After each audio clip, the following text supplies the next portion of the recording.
já passou o carnaval e 2026 oficialmente começou.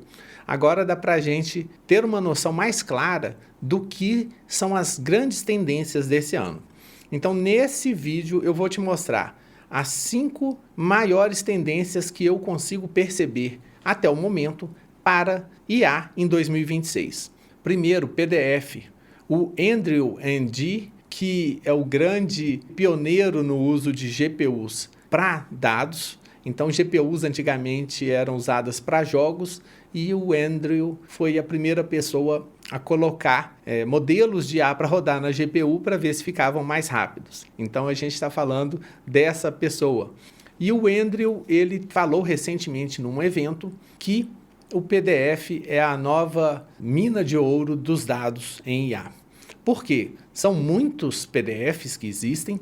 Ele virou praticamente o modelo de fato para documentos, então tem muito dado de forma não estruturada nos PDFs que podem ainda se tornar novas fontes para treinamento de IA. E por isso que tem vários modelos de OCR saindo ultimamente para poder ler esses PDFs e torná-los dados úteis. A segunda grande tendência, que está aí na cara de todo mundo, é o uso dos agentes. Se antes as pessoas usavam os grandes modelos para gerar texto, como gerar código, enfim, várias coisas, agora não, agora o foco é em ter tarefas concluídas. A gente agora precisa de modelos que acionem funções, ferramentas e façam, mesmo que de maneira virtual, que façam tarefas. Então eu imagino para fim de 2026 a gente tendo algo como um Trello ou um Asana, um Monday,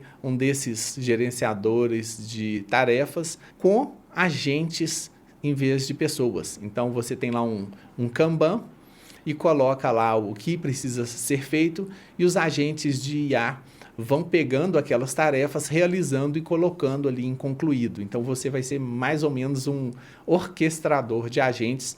É isso que eu vejo para o fim desse ano, tá? Então a gente faz uma reavaliação no fim do ano para ver se é por aí que a coisa andou, mas eu imagino que sim. A terceira tendência é a dos robôs humanoides. Todo mundo viu no Ano Novo Chinês do ano passado, em comparação com o Ano Novo Chinês desse ano, a evolução que houve. E o que se espera é que para o fim do ano a gente tenha uma evolução ainda maior nos robôs humanoides. Então é algo que não está tão desenvolvido aqui no Brasil, porque aqui a gente é seguidor de tecnologia e não produtor de tecnologia, infelizmente, mas uma tendência grande aí de evolução rápida na utilização dos robôs humanoides. Uma pausa só para te lembrar que se você quer migrar para a área de dados em 2026, você pode fazer um dos nossos treinamentos gratuitos lá no site da Action Code. Em breve a gente vai adicionar mais treinamentos gratuitos aí para vocês, além do que já tem lá em Python, SQL e análise de dados. A quarta tendência, que é uma subtendência da segunda tendência, é uma necessidade criada pelo desenvolvimento dos agentes. Então, vai ser necessário gerenciamento de contexto para os agentes não se perderem durante as tarefas e evolução desses agentes. Então, ainda não tem um framework de fato ainda para isso. Vários frameworks de agentes estão aí começando a tatear como a melhor maneira de fazer um agente evolutivo, mas a ideia é que os agentes evoluam com o tempo. Não sei se vai ser por meio de skills, de arquivos, de prompts injetados, ou se vai ser popularizado o fine tuning, o LoRa, para poder o agente se tornar mais eficaz com o tempo. E por último eu finalizo com a quinta tendência, que foi mencionada pelo Andrew Ng também, e muita gente na comunidade de ciência de dados tem olhado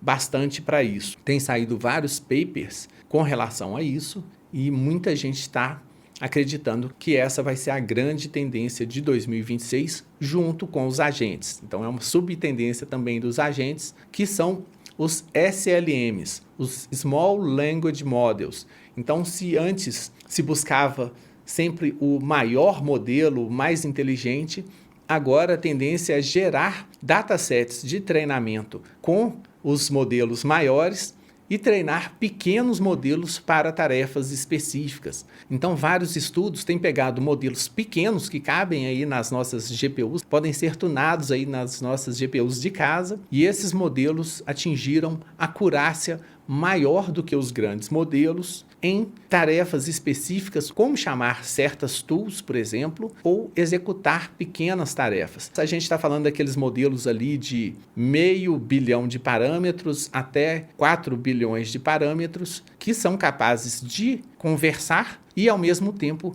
executar essas tarefas específicas. Então, aí tem uma grande oportunidade para cientistas de dados criar soluções que vão aí ser depois adicionadas aos agentes que estão sendo criados ou até providas para softwares de terceiros por meio de APIs. Então, aí tem uma grande oportunidade de trabalho para os cientistas de dados especificamente. Então, mais do que para o analista ou para o engenheiro de dados, essa é uma grande oportunidade para o cientista. Então, essas são as 5 tendências que eu estou vendo hoje e queria comentar com vocês